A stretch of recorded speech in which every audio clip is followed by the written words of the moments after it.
we have amongst us Mr. Kartik Vashisth, Director, Operations Transformation, Grand Thornton, Bharat LLP.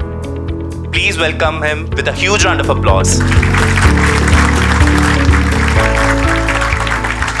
With over 16 years of experience in driving EBI TDA transformation, end-to-end supply transformation, large-scale digital transformation, and operations excellence programs for consumer goods, he is currently the director leading the supply chain and operations transformation practice at Grand Thornton for clients across large-scale various sectors, helping them achieve accelerated and profitable growth. He completed his data science course from Indian Institute of Science and the premier MBA and his MBA program from Indian Institute of Technology, gaining prominent experience with several leading positions such as Senior Manager at EY and Project Leader at Renault Consulting and Senior Associate Consultant in Manufacturing and Supply Chain. He has shown his excellence with problem solving and decision making skills. It's lovely to be here and interact with all of you and share whatever I have learned over the years regarding at least the operations field in which I've been working for last 16-17 years. While he has already given you my introduction, I'll just give you a bit more details. I started my higher education from Delhi College of Engineering in 2000, wherein I joined the BE Electrical course, completed it in 2004. Post that, for 2 years, I was working with a company called Siemens Limited. Siemens Limited is one of the largest companies in power as well as healthcare sector. And I was working in their electrical transmission and distribution segment, wherein we would work on control and relay panels. Post my 2 years of work experience, which I thought was important for me to move before I go to MBA, I appeared for various examinations. At that time, there used to be something called JMET, Joint Management Entrance Test for IITs. And I went there, did my MBA, came out in 2008, and that was the time, perhaps ma'am will remember, some of you may also remember, when the whole world went into spiral and I mean, of course, you would all read it as a part of your case study now, for sure, in finance domain. That was the time when Lehman Brothers collapsed and the whole financial markets went downhill for at least next 3-4 years. At that time, I joined a company called Infosys, you would all know. I was there as a functional consultant, working on implementation of ERPs, specifically looking at a product called Oracle. And once I got a chance to move into hardcore consulting, which was operations excellence and operations transformation consulting. That was way back in 2010. I joined it. I joined Renault Consulting. I worked there for almost 5 years. Went from being a consultant to being a project leader. Typically working on assignments with various clients, specifically on improving their capacity utilization. Improving their, I would say in simple terms, either impacting the bottom line, that is profitability through cost reduction, or the top line, that is revenue growth. Those were the two main hard-coded objectives which we would work on. I worked across cement, steel, EPC, and textile at that point in time. Later on, I got a chance to work with EY, again one of the big fours. You would know about it. Again, in their supply chain and operations transformation practice, wherein we were working across other sectors, including FMCG, fast-moving consumer goods, pharma at least, along with the ones which I have previously worked. And now I've started my new inning just around 1.5 years back with Grand Thornton, wherein I'm leading the supply chain and operations transformation practice. So that's about me. How many of you did actually understand all the words which I said, first of all? I'm being honest. What is capacity utilization? What is supply chain transformation? It's okay. Please feel free to answer. It's okay. There is no wrong answer. There is no,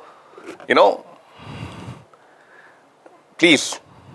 Movement of goods from one location to another. Supply chain of transformation. Okay, that's a good attempt. Your good name, please? Nitish. Nitesh, great. Yeah, ma'am. Aligning the supply chain with your business for maximum efficiency. Right, supply chain transformation would mean that, absolutely. So, the reason I'm asking this question is you may not know about it right now. You are expected to know about it once you are done with your course. What is more important is curiosity. You know, when you are doing an MBA program, being curious is most important. That helps everywhere. Today, you know, with the advent of AI, with chat GPT and all, there are three things which are very, very important skills which you can't find anywhere and which AI will never be able to do. One is creativity, second is curiosity, third is your collaboration. And at least creativity, I could say one can definitely work on it and improve on it, but curiosity and collaboration is something you have to learn here. And MBA provides a great opportunity to do that. So please, please do that, right? In an MBA program, we learn as much from the course as we learn from each other. The main learning in MBA program comes from networking, comes from working with the team. Even in teamwork, there is a lot of learning. You know, not everybody is a leader. Not everybody is a problem solver. Not everybody is a creative guy. But when a team forms, there are a lot of people from various particular, I'd say, a particular type of people, so to say, with particular own skill set. Somebody may be a shaper who shapes the idea. Somebody is just a creative guy. He just throws in an idea and just sits back, you know. But a team is formed of all these people. And there is somebody who is like a timekeeper, who is like a leader, who would say, okay, I'm the one who will decide that everybody has to meet at this time, go at this time. You'll all find your own, you know, space within what kind of person you are. But this is the place where you will learn how to work as a part of team. Later on, how to lead a team. And that is why in MBA, you have to focus a lot on networking and team building skills. Another thing which one must also focus on is learning by self. A lot of things teachers will teach, but there is enough material available and enough books available all across the world at the tip of your fingertips, you know, on mobile, on internet. When I did my education, we did not even have Google at that time, to be honest. And now I myself imagine how did we clear the exams when there was no Google. But yeah, all that is in the past. Do use those resources. It will be really good.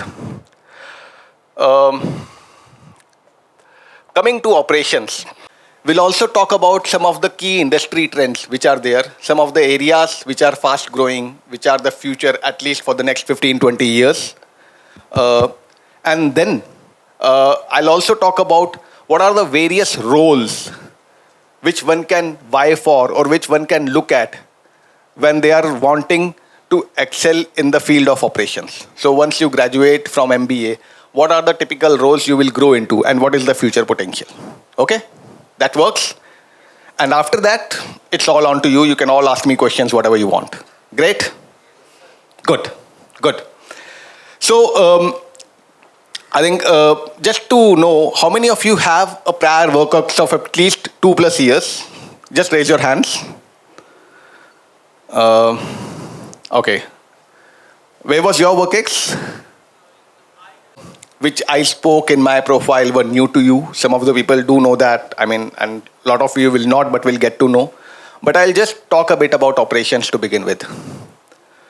The word operations means doing some work which would either, in a way, take a thing from raw material down to the fulfilling the customer request, or a request from the customer, if it's a service organization, a request from the customer and fulfilling it. That is how I would put as operation. And the entire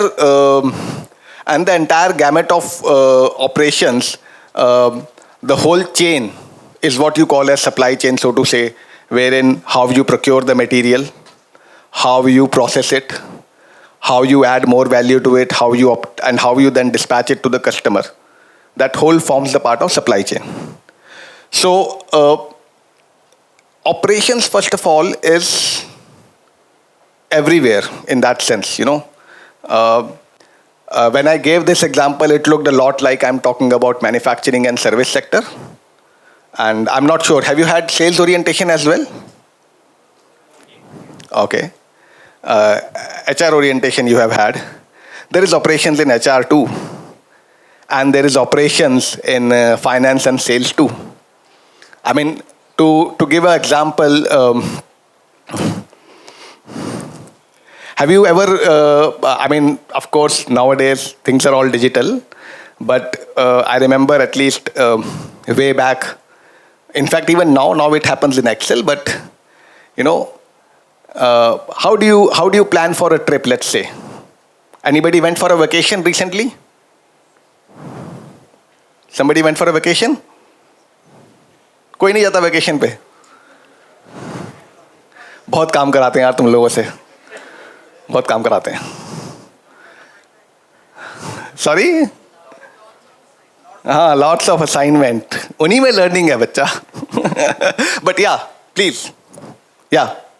We thought that we just calculated the estimate idea that what would be the cost of road trip, means the toll tax, the petrol, and the staying cost. And we have maximized all of the budget, and that's all we did. And this was the short budgeting we did. Anybody else? Okay. You know how a household runs? If you ask your mom or dad that what is the monthly expense of running the household, they will have it on their tips. They would possibly have a diary wherein everything is written. So what they do is, they know what are the activities to be done. They already have an estimate of the budget because they have been doing it for years. They'll just say, okay, this is what I plan to spend. And then they will keep a record of all the spend they are doing, right from 5 rupee, 10 rupee to 1000 rupee, whatever it's happening. They'll just record it. At the end of the month, they'll just tally it. They'll see whether the spend was okay, where we spent more, where we spent less. And during the day, throughout the month, there will be execution. I mean, somebody will be bringing in vegetables, fruits, they'll settle the payment. And there will be a cook who will be cooking and they'll just monitor. Earlier, they used to do it by themselves. But the essence is, that is also operations in that sense, right? It involves, right, to start with, from budgeting. What would be my budget? And budget is not in the sense of only expenditure. When I said operations is also visible in sales, it was because in sales also you have a budget. The budget would have how much I want to sell, where I want to sell, how will I sell.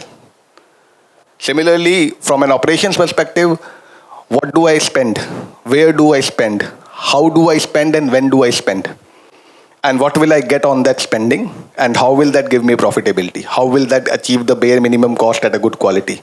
So operations talks about this in a nutshell. But yes, when we are learning operations, when you will be going through the courses in operations, you will mainly see it from a manufacturing sector, wherein there are manufacturing companies belonging to various sectors, or a service organization, which could be typically IT to begin with, then product software companies also, and nowadays companies like fintech, companies in e-learning companies in that sense also.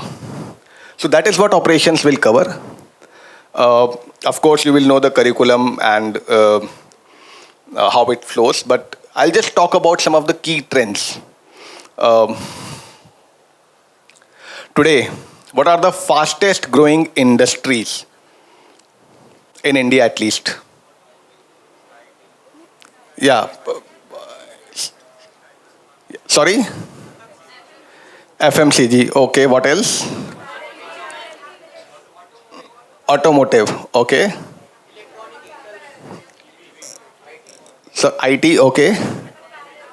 Electronic vehicles. Okay. AI.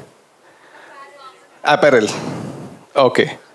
Okay. So actually, the single biggest agenda for government today is infrastructure. The single biggest, the amount of money they are allocating to infrastructure is huge. And infrastructure builds the nation in that sense. So The single most, and a lot of you, when you are working in MBA and you are doing education, companies will come. You will focus a lot on things, but infrastructure is something you may miss upon. So that is why I wanted to first bring this up. Companies like L&T, companies like GMR Group, they are building the nation. Metro station by metro station, highway by highway. PM Awas Yojana, the DFC corridor, dedicated freight corridor, bullet trains. $95 billion of spend government had planned. And they are executing it. The single biggest growth area. And why there is a potential?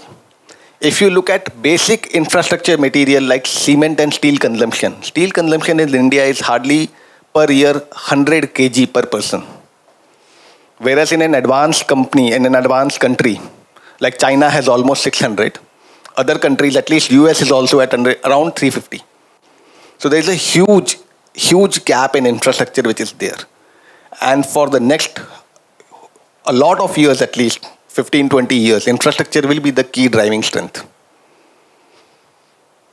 So first, infrastructure. Second,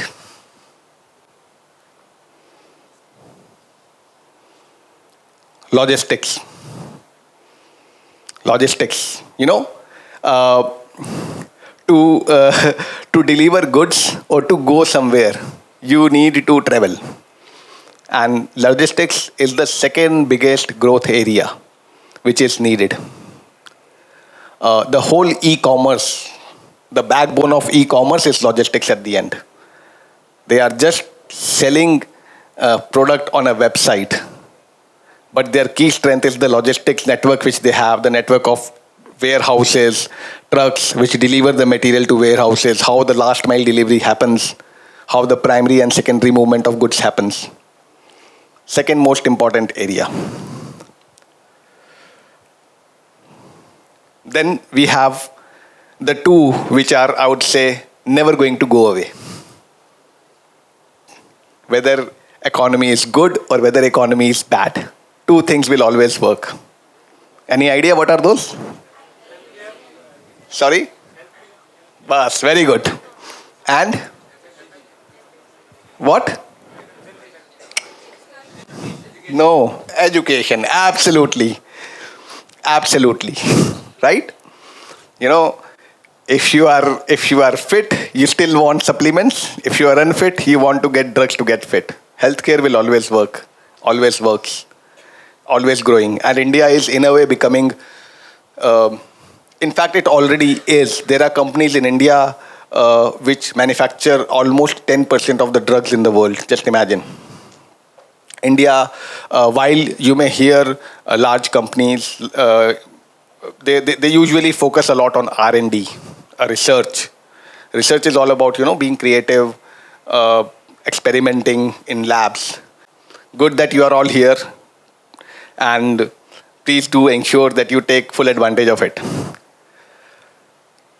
After these four, I would say the rest you have already talked about. When you said automotive, I will bring it as a sub-segment of logistics. Uber, Ola, trucks, buses, whatever, all these things. I'll put it under, or private vehicles to begin with.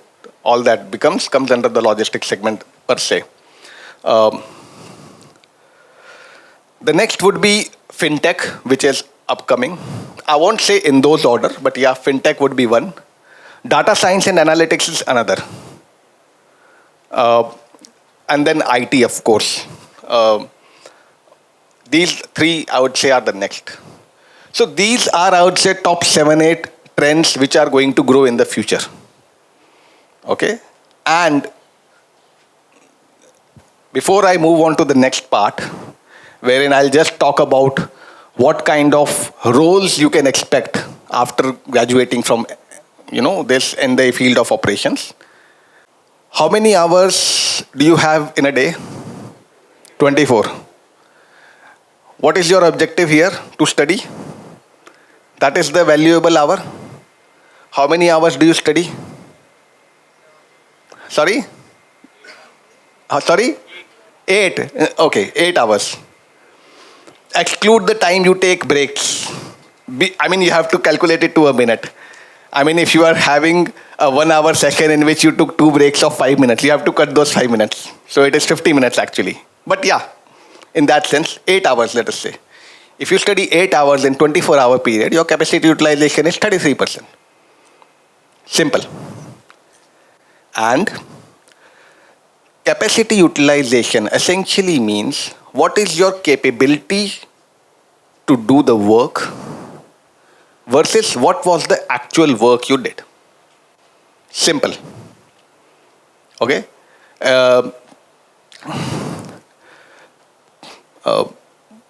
Let's take example of a textile company, for example.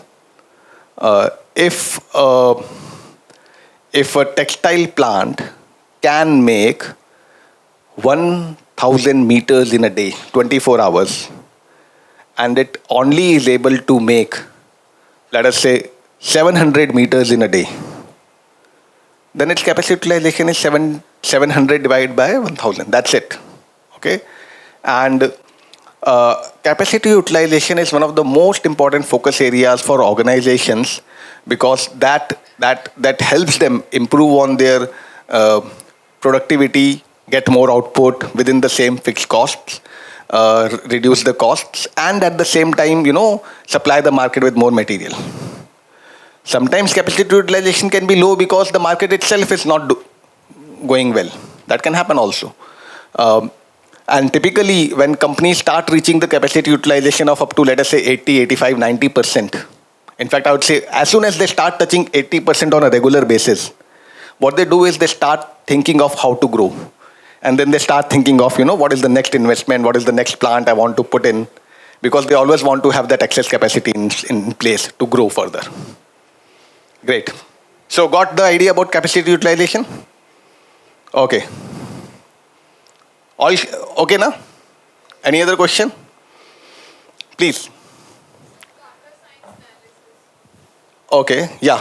What's your what are the different works under data science and analytics? Okay.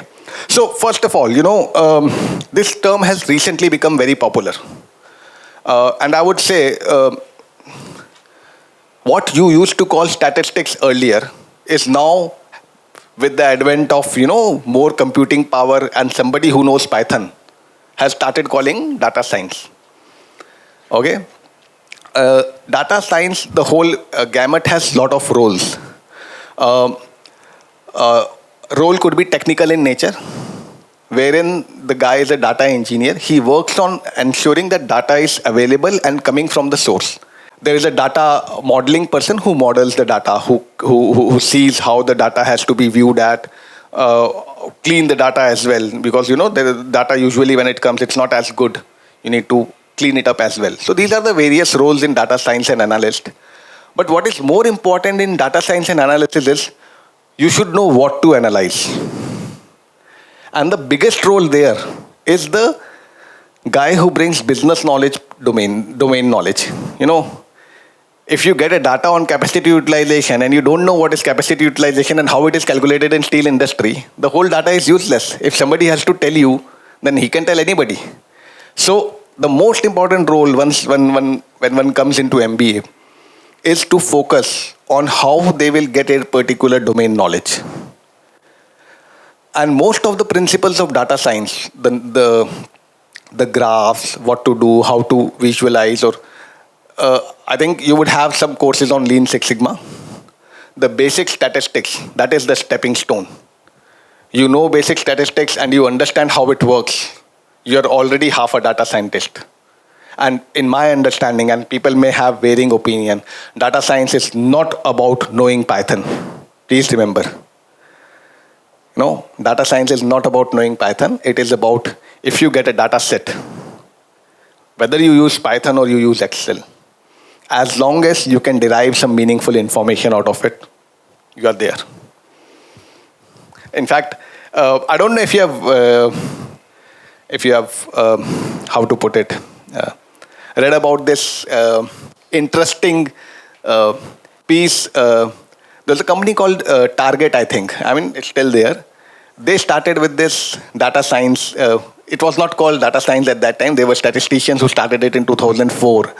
And what they started doing was in their retail stores, they started tracking which person was buying what. They started collecting their information on person age, gender, location, and what were their buying trends, and what do they buy with what do they buy with what, and over a period of time, how is their buying pattern change. They became so good at it, and they came into limelight because what they would do was, once they get those analysis out, they would start sending targeted discount coupons to the people. They'll say, okay, this is their buying trend in the last 2 months. So this is what they will buy. Let's send them coupons for this so that they can come and bring those coupons and utilize them. Does anybody know this thing? I mean, has anybody heard this story? Sorry? Yes? They actually sent discount coupons on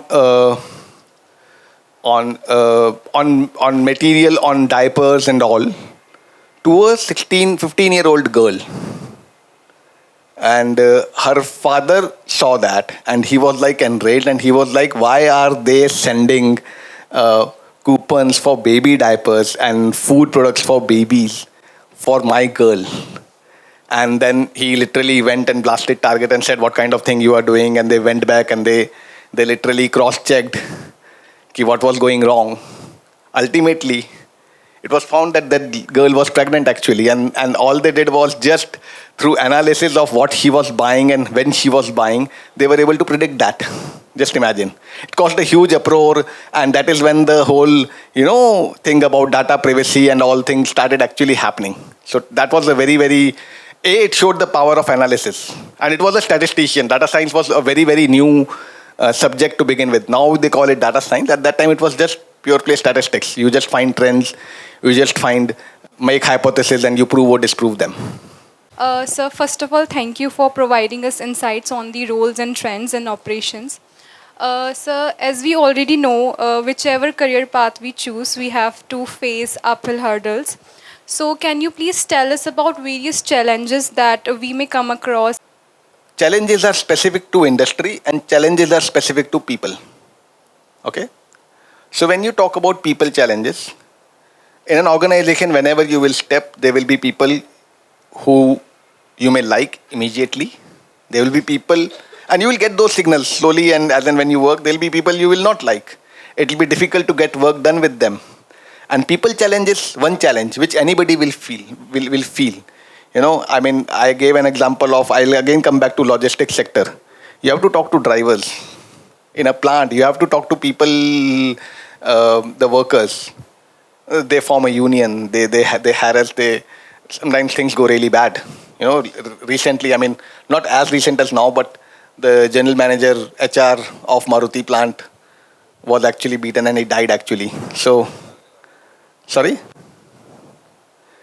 those things happen. And people challenge is the first challenge. Second challenge is very much particular to the industry which you will face when you are going into operations. And I would say to a similar fashion, sales. Right? Sales and operations are on the toes job. Unless you are choosing IT-based field or data analysis, you will be required to be up on your feet. It's the finance domain which can mainly work from an office. If you go into sales stream, you are expected to take your bag,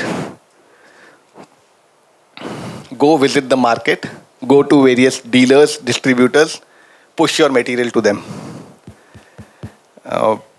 Even when Hindustan Unilever hires and they bring people from IIM, they get them to do this thing. Their first role is they will become area sales manager. They'll look at the sales for an area, and every day they will go out of their home in either their car or their bike, and then they will simply just visit each and every dealer, distributor. They'll have a complete plan. I have to cover 30, 40 distributors over a period of a month. In operations also, there is a similar challenge. If you're working in infrastructure, you'll have to work from remote locations.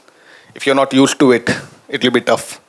There are going to be harsh conditions because the weather, construction happens in all open air. I mean, there will be sweat, there will be cold, things will be tough, right?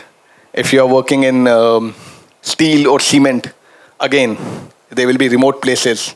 You may have a good campus to begin with. Has anybody been to Jamshedpur? Has anybody been Jamshedpur, right? Yeah. So amazing place. I mean, it has come up over years. You will find a beautiful campus. They've got 3 golf courses actually. Golmuri and Bildi and United, right? So I worked a lot in Tata actually. So I remember and as good a city it is still a tier 2 city. Right? It has its own, and it's one of the best cities to live in. But then working in a steel plant is tough. It is really tough. The heat that generates, steel melts at 1500 degrees Celsius. 1500 degrees Celsius, at that point steel melts, and when it comes out it's at 800 degrees Celsius. You'll have to literally stand, a few meters away from that, and you can feel the heat coming out of it. So that would be the other challenge which I would say. Thought coming from you is the understanding which as a fresher they can get, and I'm sure students that now for you it will be more clear with your thoughts that whether operations is the right profile for you, right specialization for you to choose or not. So all the best, and what to decide for your specialization after hearing from you, sir. Thank you, sir.